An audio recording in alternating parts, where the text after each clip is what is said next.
오늘 본문의 말씀을 가지고 찬양과 감사라는 제목으로 함께 말씀 나누도록 하겠습니다.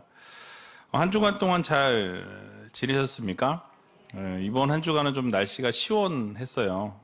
이제 다음 주에는 또 비가 계속 예보되어 있던데 내일 저녁 때부터 비가 오는 것 같아요. 일주일 내내 장마로 비가 올 것 같은데 여러분도 건강관리 잘 하셨으면 좋겠습니다. 또 오늘이 6월 마지막 주예요. 정말로 2024년 상반기를 마무리하는 시점에 우리가 와 있습니다. 상반기 목장 연합 예배를 오늘 함께 드리는데요. 상반기를 여러분들이 돌아보시면서 시간을 어떻게 보냈는지, 특별히 목장 모임을 우리가 어떻게 했는지, 하나님 앞에서 하나님이 기뻐하시고 즐거워하시는, 행복해하시는 목장 예배를 드렸는지, 아니면 부끄러운 시간이었는지 우리 스스로를 좀 돌아보는 그런 시간이 되었으면 좋겠습니다. 또 앞에 이렇게 시상품이 쭉 있으니까 1등부터 10등까지는 좋은데 11등부터 어느 목장이 11등이더라고요. 보니까 아쉽게도. 그런데 이 상품에 너무 연연하지 마시고 모이는데 힘쓰면 좋겠습니다. 왜 그러냐면 이번에 제가 이렇게 쭉 보니까 4등인가요? 우리 김희건 권사님 목장 4등인데 등수 안에 원래 못 든 목장이었어요. 근데 이전에 들었었나요? 그죠? 근데 요번에 딱 혜성처럼 나타나셨어요. 저 목장이. 근데 그 목장이 혜성처럼 나타난 이유를 생각해 보면 매주 이제 청소하시는 분들이 같이 모여가지고 청소 끝나고 같이 모여가지고 예배를 드립니다. 그러니까 매주 이렇게 열심히 열정적으로 모이시다 보니까 등수 안에 들었어요. 그러니까 등수 안에 들기 위해서 이렇게 하라는 말씀이 아니라 모이다 보니까 등수 안에 들더라, 이거를 말씀드리는 거예요. 그래서 여러분들이 모이는데 최선을 다하시고, 예전에는 모일 때 몇 명이 모였냐, 그 머리 숫자에 이런 건 막 다 따졌잖아요. 그게 아니라 모이면 점수가 이렇게 부여가 되니까 숫자가 많고 적음에 관계없이, 예전에는 많으면 많을수록 점수가 부여가 많이 됐지만 이젠 그게 아니에요. 그냥 예배를 드리면 숫자가 3명이든 2명이 됐든 10명이 됐든 20명이 됐든 숫자와 관계가 없습니다. 그 모임에 따라서 이게 점수가 부여가 되니까 모이는데 힘쓰는 목장이 되셨으면 좋겠고, 또 모일 때 기왕 모였는데 뭐 하겠습니까? 고스톱 치겠습니까? 모여서 뭐예요? 찬양하고 기도하고 서로 나누고 감사하는 그런 목장이 되었으면 좋겠습니다. 어쨌든 6개월 동안 너무너무 수고 많으셨다고 서로 격려하고 칭찬하면서 박수 한번 쳤으면 좋겠습니다. 너무 수고 많이 하셨습니다. 자, 오늘은 지난 시간에 이어서 에베소서 5장 말씀을 살펴보려고 하는데요. 지난 시간에 읽었던 본문이죠. 좀 더 자세히 살펴보고 싶은 부분이 있어서 지난주에 읽었던 본문을 다시 읽었는데요. 오늘 19절 말씀을 다시 한번 같이 읽어보도록 하겠습니다. 시와 찬미와 신령한 노래들로 서로 화답하며 너희의 마음으로 주께 노래하며 찬송하며. 아멘. 자, 지난 시간에 말씀드렸던 것을 잠깐 생각해 보면 이 어두움에 있는 사람들의 특징이 있다라고 말씀드렸습니다. 그래서 어두움에 있는 사람들은 술 취하고 방탕하고 결국 그들의 삶은 어리석은 삶을 살아갈 수밖에 없다라는 말씀을 드렸죠. 자, 그러나 반대로 지혜로운 사람들은 성령이 충만한 삶을 살아간다라고 말씀을 드렸습니다. 그래서 성령 충만한 사람들의 특징이 무엇이냐? 오늘 이제 이 지혜롭다라는 그 말씀과 또 성령 충만한 사람들은 어떠한 바람직한 모습으로 서 있는지 오늘 같이 살펴보도록 하겠습니다. 그래서 먼저 성령이 충만한 사람들의 이 바람직한 모습을 살펴보게 되면 우리가 이 목장에서도 이 바람직한 신앙 생활을 어떻게 하면 바르게 할 수 있는가, 오늘 본문 말씀을 딱 들으시면서 이렇게 우리도 해야 되겠다라는 생각을 가지시면 좋을 것 같습니다. 이 19절에 보게 되니까 먼저 시와 찬미와 신령한 노래들로 서로 화합하며 라고 말씀하죠. 여기서 시라고 말씀하고 있는 것은 사실 우리가 말하는 그 시, 그 의미보다는 이 수금의 소리라는 문자적인 뜻을 가지고 있습니다. 그래서 악기를 말하고 있는 거예요. 그래서 악기를 연주하면서 하나님 앞에 올려드리는 찬송이라고 이렇게 정의해 볼 수 있겠습니다. 그리고 찬미라는 이 단어는 영어에서 우리가 찬송이라고 말하는 단어와 동의어인데요. 이 초대교회 시대부터 기독교 공동체에 있던 사람들이 그 대중들이 익숙해 있던 노래, 그러니까 우리나라의 찬송가에도 보게 되면 여러분들 그 흑인 연가들이 들어와 있는 것도 있고요. 그 당시에 많은 이 넌 크리스찬들이 불렀던, 쉽게 말하면 어떤 유행가 같은 그런 노래인데, 거기에 그 곡에다가 가사를 이 기독교 가사를 붙여서 그렇게 부른 노래들이 있어요. 그것처럼 그런 빌려와서 이렇게 기독교 신앙을 표현하는데 사용했던 노래들처럼 그런 가사를 붙여서 만든 어떤 이런 찬양들, 이런 의미로 우리가 보면 될 것 같습니다. 그리고 신령한 노래라고 말씀하는데 일방적인 우리가 알고 있는 성가곡들을 또 말씀한다라고 생각하시면 되겠습니다. 그래서 그 당시 예배 시에 사용했던 찬양이라는 것이죠.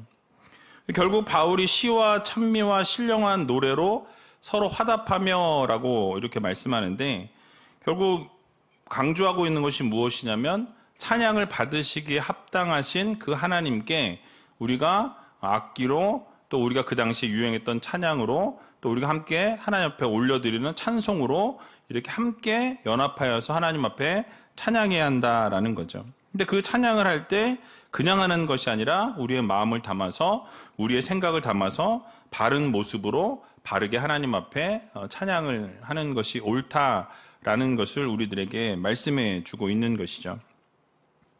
여러분, 하나님을 찬양한다라는 것은 무엇입니까? 하나님을 높여드린다라는 거예요. 하나님을 높여드리고 하나님을 영광을 올려드리는. 그래서 우리가 늘 자주 말씀드렸지만 이 땅 가운데 보내어진 목적이, 여러분 뭐라고 말씀하죠? 하나님을 영화롭게 하는 것, 그리고 하나님을 찬송하기 위해서 우리를 지으셨다라고 성경은 명확하게 말씀하고 있는 것을 우리는 보게 됩니다. 그러니까 여러분들을 이 땅 가운데 보내신 목적은 하나님이 여러분들을 통해서 찬양받기 위해서 여러분을 지으셨다라고 성경은 말씀합니다. 그래서 여러분 이사야 43장 21절에 보니까 이렇게 말씀하죠. 같이 한번 읽어보도록 하겠습니다. 이 백성은 내가 나를 위하여 지었나니 나의 찬송을 부르게 하려 함이니라. 아멘. 자, 뭐라고 말씀하죠? 내가 이 백성을, 여러분들을 하나님이 지으셨는데 뭐 하기 위해서? 이 백성들을 통하여서 내가 찬송을 받기 위해서 이 백성들을 내가 지었다라고 이렇게 선포하시는 것을 우리는 보게 됩니다. 그래서 우리가 존재하는 목적은 찬양하기 위해서 존재하고 있는 거예요. 하나님이 우리의 찬양을 받기 위해서 여러분들을 지으셨다라는 것을 우리는 반드시 기억해야 할 것입니다. 그래서 그렇기 때문에 예배 중에 찬양이 빠지지 않고, 여러분들이 목장 모임할 때도 찬양하고, 모일 때마다 우리가 찬양을 하는 이유가 무엇입니까? 바로 하나님이 기뻐 받으시는 찬양이기 때문에 우리가 모일 때마다 하나님을 찬양하는 거예요. 예배하는 가운데 찬양이 빠져서는 안 된다는 것입니다. 모일 때마다 찬양이 꼭 필요한 이유가 지으신 목적대로 우리가 행하기 위해서 우리가 찬양을 한다라는 것을 기억해야 한다라는 것이죠. 그러니까 바로 하나님께서 지으신 목적을 행하기 위해서 우리가 모여서 찬양하는 거예요. 지난번에도 한번 말씀을 드렸는데, 이 찬양을 하나님 앞에 올려드리는데, 여러분 찬양하는 시간을 근데 우리가 예배로 생각하지 않는 분들이 있다라는 거죠. 예를 들어서 이 온라인 예배를 우리가 지금도 계속 방송을 하고 있습니다. 그런데 제가 현장에 이제 이렇게 앉아 있으면서 앞에 찬양하는 동안에는 유튜브를 켜봐요. 어떻게 예배 접속을 몇 분이나 하시는지. 그런데 이제 예배 시간 딱 시작하기 전부터 켜놓는데 시작할 때는 막 2명, 3명밖에 없어요. 그런데 이제 찬양이 이제 중반에 접어들면은 10명, 15명 이제 되고, 이제 거의 찬양이 끝나고 설교하기 직전까지 이렇게 보면 20명, 25명 됩니다. 자, 그러면 여러분 25명이 예배를 드린다고 생각할 때 시작할 때 몇 명이라고 그랬어요? 2명, 3명. 이미 시작했어요. 선포했습니다. 그럼 예배가 시작된 거예요, 아니에요?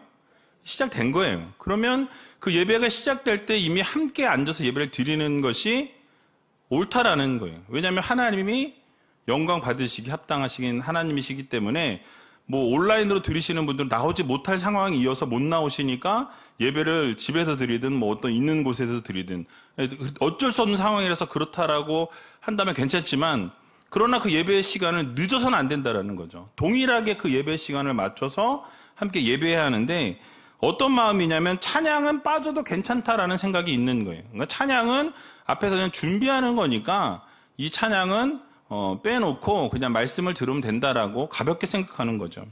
근데 여러분 지난번에도 말씀드린 것처럼 찬양은 뭐예요?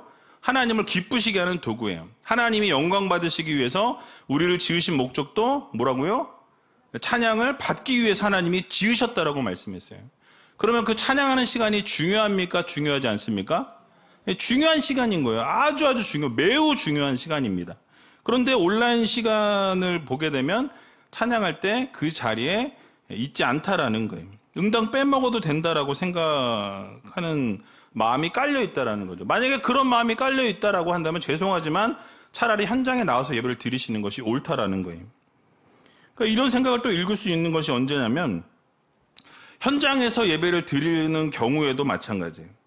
특별히 수요 예배나 뭐 금요 성령 집회나 오후 예배 때 앞에 찬양하는 부분이 한 15분에서 20분 정도 찬양을 우리가 드립니다.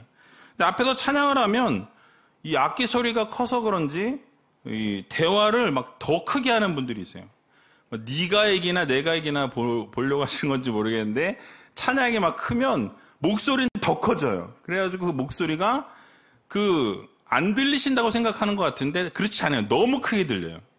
그러니까 찬양을 하고 있는 그 텀과 텀 사이 숨을 쉬는 그때 말을 크게 해버리면 완전히 예배를 다 깨트리고 방해하는 거거든요. 근데 그거를 모르시는 거예요. 그냥 떠들고 막 얘기하고 막 얘기하는데 안 들린다고 더 크게 얘기하고. 근데 그 중간에 딱 찬양과 찬양 그 사이에 숨 쉬는 그때 말을 크게 해버리면 엄청나게 큰 소리가 들린다는 거예요. 그러니까 여러분 대화를 하는 시간이 아니에요. 그 시간은. 돌아대는 시간도 아니고 앞에서 찬양을 하면 이미 예배가 선포되어지고 찬양이 시작되었으면 예배가 시작된 겁니다. 하나님 앞에 드리는 예배가 시작되었으면 어떻게 해야 돼요? 바른 자세로 하나님 앞에 예배를 올려 드려야 한다는 거예요. 만약에 여러분 대화를 더 크게 하고 찬양 시간에 마음대로 우리가 찬양하지 않고 이렇게 대화를 계속 이어가는 분들은 죄송하지만 그건 하나님을 무시하는 행동이요 하나님을 멸시하는 모독하는 행동이 될 수 있다는 거예요. 여러분 찬양은 곡조 있는 기도라 그랬습니다. 그렇죠? 찬양은 곡조 있는 기도인데 기도하는 시간에 떠드는 분 있습니까? 뭐 있을 수 있죠. 근데 그러면 그거는 하나님을 무시하는 거예요. 하나님을 모독하는 행위다라는 것을 우리는 기억해야 한다라는 거예요. 그래서 여러분 혹시라도 지금까지 그렇게 해오신 분이 계시다고 한다면 오늘부터라도 찬양할 때 하나님 앞에 정말 신령과 진정으로 바른 찬양의 모습으로 서 있는 우이제일교회 모든 성도님들이 다 되시기 바랍니다. 그래서 여러분 우리가 찬양 올려드리는 시간은 하나님께 드리는 시간이에요. 하나님께 모든 것을 맞추는 시간이에요. 그러니까 하나님 앞에 오늘 받을 은혜를 미리 준비하면서 찬양으로 우리의 마음을 여는 시간입니다. 근데 우리의 마음을 여는 시간에 다른 것에 집중하고 다른 것을 바라보고 옆에 있는 분들과 대화하고 나누다 보면 그런 모든 분위기가 다 흩어지게 된다라는 거예요. 그래서 제가 어렸을 때 이 준비 찬양이라는 말을 많이 했어요. 준비 찬양합시다. 이제 이렇게. 교회에서 그런 단어를 많이 사용했는데 그 단어 자체가 틀린 거예요. 예배의 시작을 알리고 이미 예배의 선포가 이루어진 이후에는 찬양은 준비라는 찬양이라는 게 있을 수 없어요. 왜요? 이미 예배는 시작됐습니다. 이미 선포가 끝났기 때문에 이미 예배 안에 찬양이 포함되어 있는 거예요. 그런데 우리가 어떤 생각을 가지냐면 여전히 찬양은 예배 가운데 그냥 요소 가운데 하나다라고 생각하고 말씀에만 포커스를 맞추는 경우가 있다라는 거예요. 그렇지 않습니다, 여러분. 찬양할 때 이미 예배가 시작된 거예요. 그래서 찬양할 때 마음을 열면서 이 찬양을 통해서 그 가사를 통해서 곡조 있는 기도를 하나님 앞에 올려드리면서 내 마음을 여는 시간이에요. 그리고 오늘 그 말씀을 나에게 주시는 그 말씀을 붙들기 위해서 온전히 하나님 앞에 집중하는 시간이라는 거예요. 근데 그 찬양의 시간을 망쳐놓게 되면 어떻게 됩니까? 그럼 그날 예배는 망치는 거예요. 그러니까 여러분, 이미 예배가 시작되었기 때문에 그 찬양 시간을 우리는 소중하게 생각해야 돼요. 왜냐하면 하나님이 여러분 지으신 목적이 뭐 때문에? 찬양을 받으시기 위해서 여러분을 지으셨다라고 말씀하잖아요. 그러니까 찬양을 받기 위해서 하나님이 지으셨는데 우리가 그 찬양하는 시간에 하나님을 찬양하지 않는다면 우리가 목적대로 살아가지 못하고 있는 거예요. 하나님이 여러분을 통해서 찬양받기 원하시는데 우리는 찬양하고 있지 않다라는 것. 그것은 하나님이 원하시는 것을 행하고 있지 않은 성도가 되는 것입니다. 그래서 분명히 말씀드리지만 하나님이 기뻐하시고 좋아하시고 즐거워하시고 행복해하는 시간이 무슨 시간이다? 찬양 시간이다. 그럼 우리 어떻게 해야 되죠? 그 찬양 시간에 집중해서 하나님만 바라보고 하나님께 마음을 여는 시간이라고 생각하시고 그 찬양의 시간을 소중하게 생각하셔야 한다는 거예요.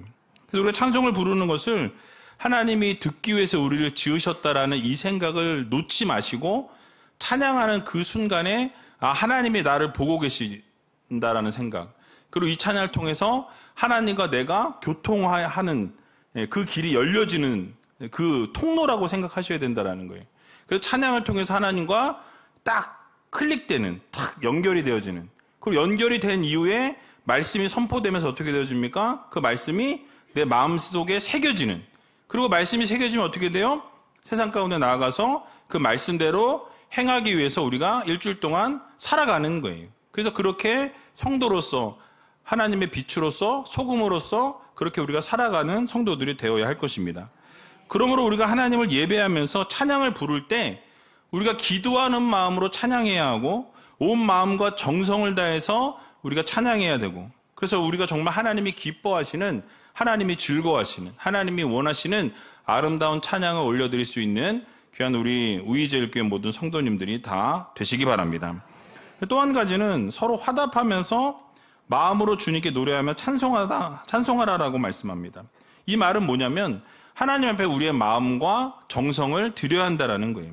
그러니까 찬양할 때도 그냥 건성건성 찬양 부르고 건성 대충대충 그냥 이렇게 부르고 넘어가는 게 아니라 이 가사 하나의 의미를 우리가 생각해 가면서 하나님 앞에 이 찬양을 올려드린다라는 생각을 가져야 한다라는 거죠. 그래서 우리가 하나님 앞에 우리가 찬양을 우리의 생각과 우리의 마음을 담아서 하나님 이거 하나님 앞에 올려드리니까 받아주세요 하면서 이렇게 드리는 시간이에요. 드리는 시간. 드리는 시간인데 어떻게 해야 돼요?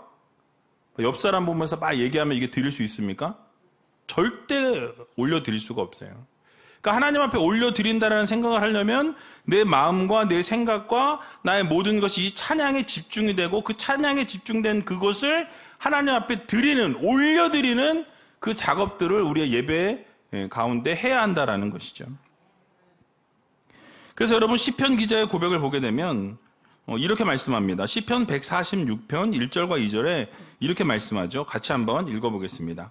할렐루야, 내 영혼아 여호와를 찬양하라. 나의 생전에 여호와를 찬양하며 나의 평생에 내 하나님을 찬송하리로다. 아멘.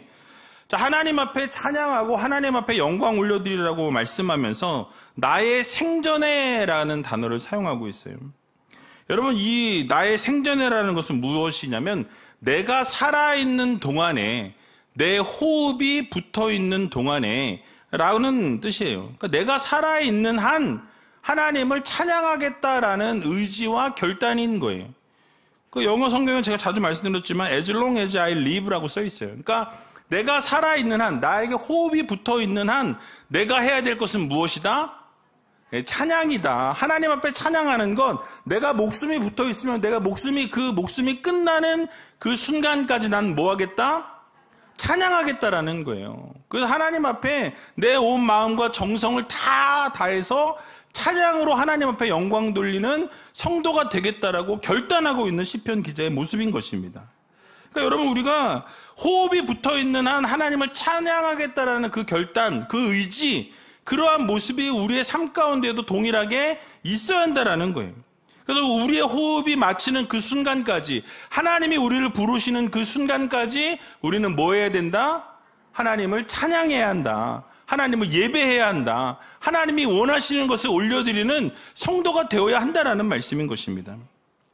그래서 우리가 살아있는 이 순간, 호흡이 끊어지는 그 순간까지는 찬양을 놓치지 않겠다라는 이 결단한 이 시편 기자의 고백처럼 우리도 그런 고백을 하나님 앞에 올려드릴 수 있는 믿음의 성도님들이 다 되시기 바랍니다. 그래서 우리도 이런 마음을 가지고 호흡이 닿는 그 순간까지 하나님을 예배하고 호흡이 닿는 그 순간까지 하나님을 찬양하는 성도들이 되어야 한다는 거예요.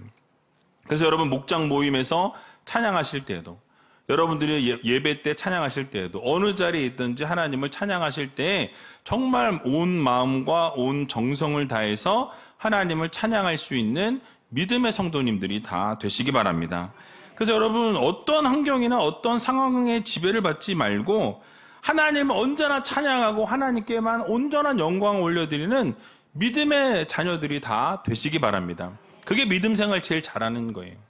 그러니까 항상 하나님을 찬양하고 언제나 어떤 상황에서든지 하나님을 예배하고, 그래서 어떤 상황에서도 흔들리지 않고 하나님을 예배하는 것에는 목숨을 걸 수 있는, 그래서 다른 것이 아니라 하나님을 예배하는 데는 그 어떠한 것도 바라보지 않고 오직 하나님께만 집중하며 나갈 수 있는 그런 믿음의 성도들이 되어야 한다는 사실이에요. 여러분 이렇게 전체 목장 연합 예배로 드리니까 또 예배 느낌이 틀려요. 물론 수요 예배도 있고 금요 성령 집회도 있지만 또 목장이 함께 모여서 예배 드린다라는 생각을 하니까 한 학기 동안 이 상반기 동안 참 이렇게 뭐라 그럴까요? 마음이 뭉클하다고 할까? 6개월 동안 열심히 모이셨잖아요. 열심히 모인 그 결과가 이 앞에 딱 있잖아요. 이렇게. 그래서 여러분 열심히 모이셔서 또 하반기에 열심히 모이셔서 그래 한번 해보자. 주보를 한번 이렇게 볼 때마다 이 빵이라고 써 있는데 보면 사실 너무 좀 아쉬워요. 그러니까 물론 사정이 있어서 못 모이시고 환경이 안 돼서 못 모이시는 부분도 있겠지만 우리가 정말 모이는데 힘쓰고 모이는데 최선을 다할 때 결국 그 모임을 통해서 하나님은 일하신다라는 거예요. 그리고 그것을 통해서 영광 받으신다라는 거예요. 여러분 그럼 하나님이 영광 받으시면 뭐 하시겠습니까? 그 영광 받고 내 영광 끌어안고 그냥 계실까요? 아니에요. 하나님은 영광 받으셨으면 그 영광을 돌린 우리들에게 뭐 하시는 분이세요? 축복하시는 분이세요. 복을 주시는 분이십니다. 그러니까 하나님 앞에 여러분들이 온전한 찬양과 온전한 영광을 올려드리면 하나님은 그 영광을 거두시고 하나님께서는 또 우리에게 응답하시고 우리에게 필요한 것들을 공급해 주시는 하나님이시라는 이 사실을 꼭 믿으시고 날마다 하나님을 찬양하고 예배하는데 우리의 호흡이 붙어있는 이 순간엔 항상 하나님을 찬양하며 살아갈 수 있는 저와 여러분들이 다 되시길 주님의 이름으로 간절히 축원드립니다. 또 한 가지 살펴보기 원하는 것은 20절 보니까 이렇게 말씀하죠. 같이 한번 20절 말씀 읽어보도록 하겠습니다. 범사에 우리 주 예수 그리스도의 이름으로 항상 아버지 하나님께 감사하며 아멘. 자, 범사에 주님의 이름으로 하나님께 감사하라라고 말씀합니다. 이게 무슨 말씀이죠? 그러니까 어떤 상황이든지 어떤 고난이 찾아오고 어떤 환난이 찾아오고 어떤 어려움이 찾아와도 예수님의 이름으로 뭘 해라? 하나님 앞에 감사를 올려드려라 라는 거예요. 그것이 바로 성령 충만한 성도들의 모습이라고 우리들에게 말씀해 주고 있는 것입니다. 그러니까 여러분 너무 자주 말씀드렸지만 감사할 수 있는 중에 감사하는 것은 안 믿는 사람들도 다 한다라는 거예요. 누구나 하는 거예요. 감사한 일이 생겼어. 그러면 어떻게 됩니까? 감사를 하는 게 너무나 당연한 거죠. 내가 감사할 일이 생겼으니까 감사하는 것은 너무나 당연한 거고 누구나 할 수 있는 거예요. 애기들도 할 수 있는 거예요. 감사한 일이 생기면 뭐예요? 땡큐 그러잖아요. 그죠? 땡큐 고맙습니다 이런다고 해야 되나요? 감사합니다 그렇게 하잖아요 애들이. 그죠? 그러니까 감사할 수 있을 때 감사하는 건 누구나 다 할 수 있는 거예요. 근데 하나님이 원하시는 건 무엇이냐면 감사할 수 없는 중에 감사하는 성도가 진짜 성도라는 거예요.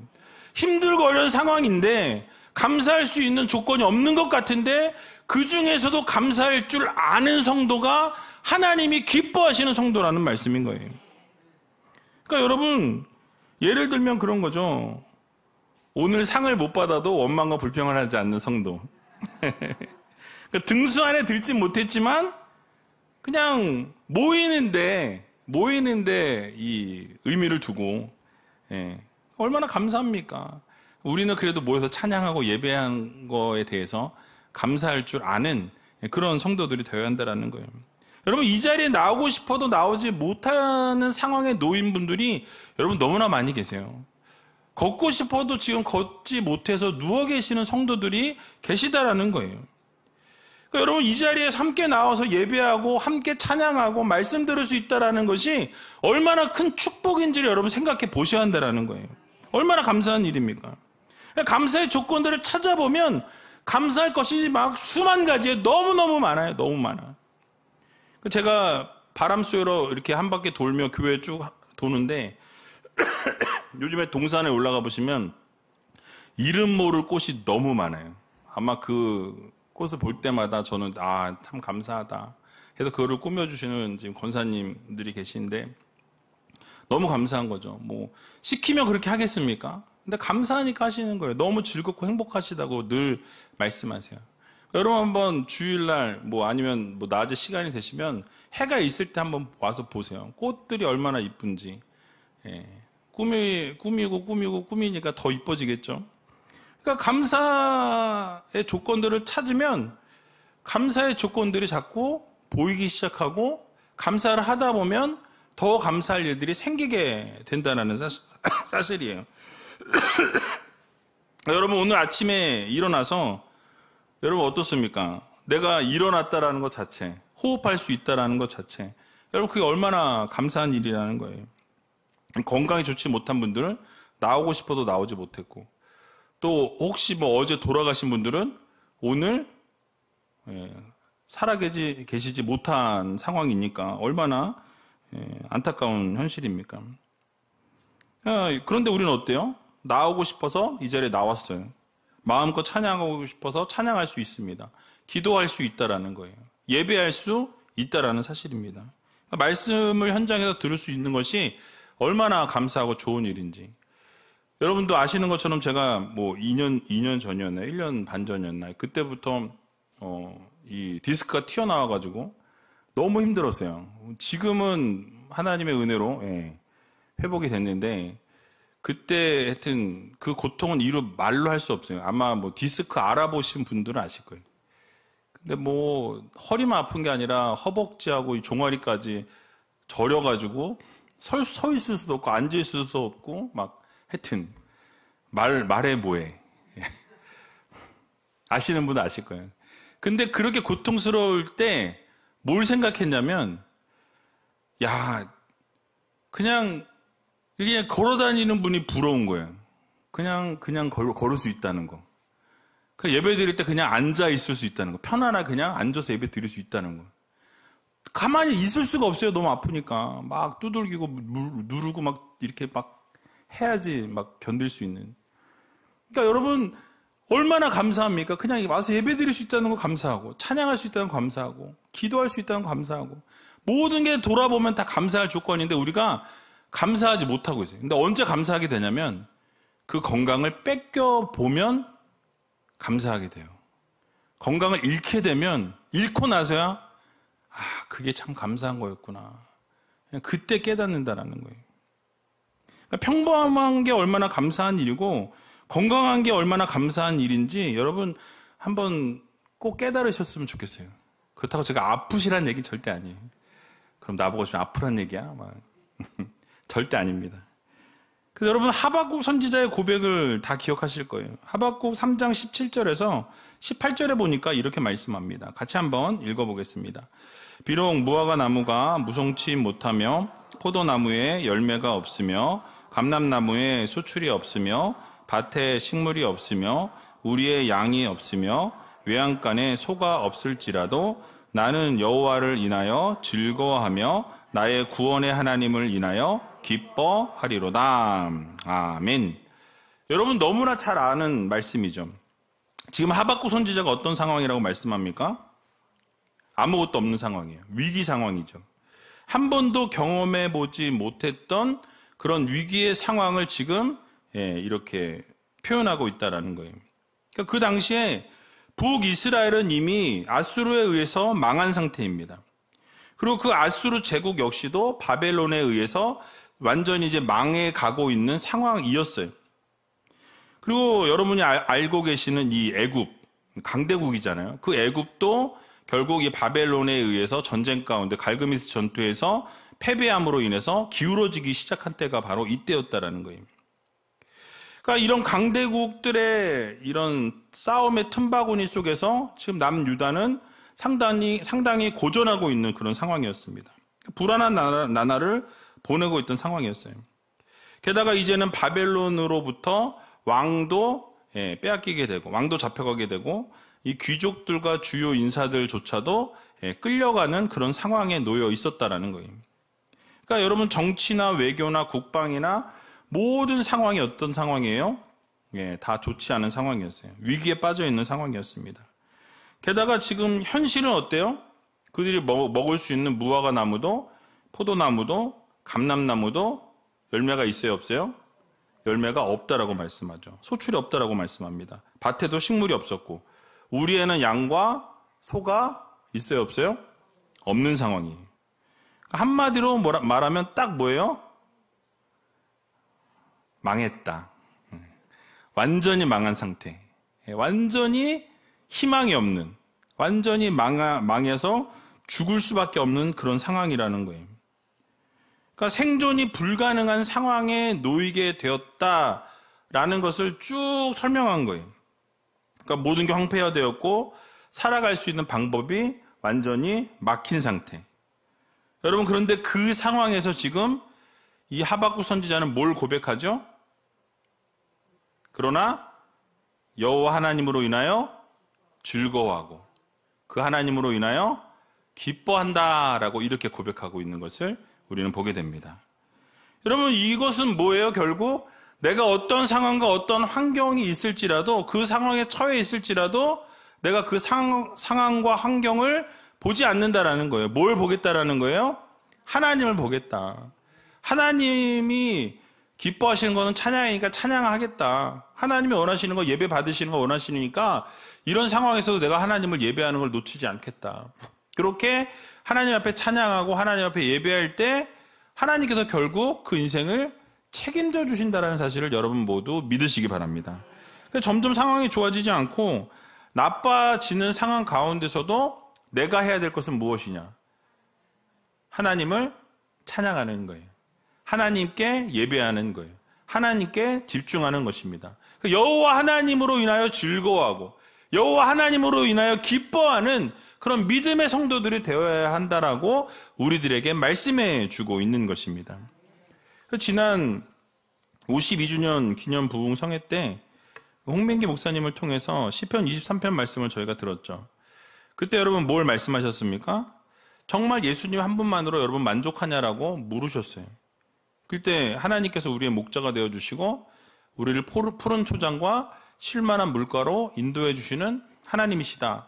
모두 아멘 했고 네라고 답했습니다. 그렇죠? 대답 안 하셨군요, 그때. 근데 우리가 아멘 했고 습관적으로 네라고 대답했지만 정말 우리 하나님이 우리의 목자가 되어주시고 그 하나님께서 우리를 인도해 주고 계신다라는 확신과 믿음을 가지고 살아가고 있냐라는 거예요. 그러니까 여러분, 여호와는 나의 목자시니 내게 뭐가 없어요? 부족함이 없으리로다라고 말씀하죠. 부족함이 없다라는 게 뭡니까? 항상 채워주신다라는 말씀이. 그럼 여러분, 우리가 부족함이 없으면 우리 입에서 불평이 나오면 돼요, 안 돼요? 원망이 나오면 됩니까, 안 됩니까? 그러니까 달라는 기도가 많으면 됩니까, 안 됩니까? 자, 이제 말이 점점 조금 줄어들어요. 근데 우리의 기도를 보면 여전히 뭘 구해요? 세상의 것을 구하고 있다라는 거예요. 여전히 달라는 기도예요. 부족함이 없는 하나님이신데 우리에게는 부족함이 없으셔서 푸른 초장과 쉴만한 물가로 인도하시는 하나님이라고 우리는 고백하지만 실제적으로 하나님 앞에 우리는 언제나 구하고 있는, 달라고, 이거 달라 저거 달라, 뭐 해달라 이뤄달라, 뭐 도와달라, 지금 달라, 빨리 달라. 그죠? 예, 계속해서 달라. 이게 우리들의 기도의 내용들인 것을 우리는 보게 됩니다. 물론 아버지 되시는 하나님이시니까 이런 기도의 제목들이 필요하다라는 것은 뭐 맞는 거예요. 왜냐하면 하나님이시니까 우리 아버지 되신 하나님 앞에 뭐 달라고 못할 이유가 뭐가 있습니까? 아버지한테 뭐 필요한 거 있으면 달라고 하는 거죠. 근데 뭐가 문제냐면 늘 달라고 하는 게 문제인 거예요. 그러니까 정말 우리의 목자가 되시는 하나님이시고 우리에게 부족함이 없으신 하나님이라면 우리의 그 기도의 내용들이 좀 이제는 바뀌어야 된다는 거예요. 그러니까 여러분, 우리의 가치관이 바뀌어야 우리의 생각이 바뀌고, 우리 생각이 바뀌어야 우리의 행동이 바뀌고, 우리의 기도 내용도 바뀌게 되어지는 거죠. 그러니까 여러분, 우리의 삶이 바뀌고 정말 이 세상을 살아가는 데 있어서 하나님 한 분만으로 만족하는 성도가 되어야 한다는 거예요. 그래서 나의 목자 되신 하나님으로 인해서 내가 기뻐하고 즐거워하고 늘 감사할 수 있는 하나님의 귀한 자녀들이 되어야 한다는 것을 기억하시기 바랍니다. 그래서 우리가 오늘 목장 연합 예배를 드리면서 우리의 삶을 다시 한번 돌아보았으면 좋겠어요. 정말 내가 믿음 생활하면서 내가 감사하고 있는가? 그럼 내가 얼마나 감사하고 있는가? 정말 감사하면서 내가 원망과 불평은 하지 않고 살아가고 있는가? 아니면 여전히 원망과 불평을 하면서 살아가고 있는가? 또 분명히 하나님은 나의 목자 되신다고 이야기했는데 그 하나님이 목자가 되시고 부족함이 없다고 했는데 나는 지금 늘 달라고 기도하고 있다면 그럼 부족함이 없는 목자가 맞는가? 여러분, 우리 자신을 한번 돌아보는 시간이 되었으면 좋겠습니다. 그래서 우리의 믿음 생활을 돌아보면서 정말 이제는 하나님을 정말 신령과 진정으로 하나님을 찬양하고 예배하고 어떤 상황과 형편 속에서도 하나님만 바라보면서 그렇게 믿음을 지켜나갈 수 있는 하나님의 귀한 자녀들이 다 되시기 바랍니다.